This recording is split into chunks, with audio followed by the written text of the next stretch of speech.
Григорьевка айылында турам. Могу көчө жаңы эле асфальтталды. Чоң Аксу коктусуна кетет да. Азыр эми ушул жол менен өйдө чыгып, Казан тоого барып көргөндөй кылабыз. Азыр ошол жерден мыякты тартып көрөбүз. Могу машина менен чыгып көрөлүчү. Кеттик.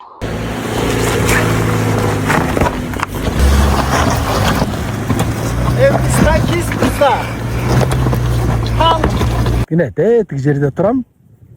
Эми мына 3-кырда Казан тоосунда турам. Кандай чыгып келдим, а? Ушу 3-кырга чыкканда Казан тоого берки бети Кырчын жайлоосу. Тине көрдүңөрбү? Жаңы салынган асфальт жол да. Ошондо тетиги кырдын аркы жагы Кырчын жайлоосу болот да, жанагы көчмөндөр оюну боло турган жер.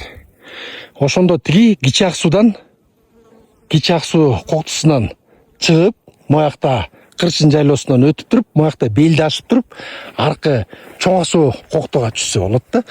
Чоң Аксууну ашып алып туруп эле, Чоң Аксуунун ичи менен Григорьевка айылына кайра түшүп кетсе болот.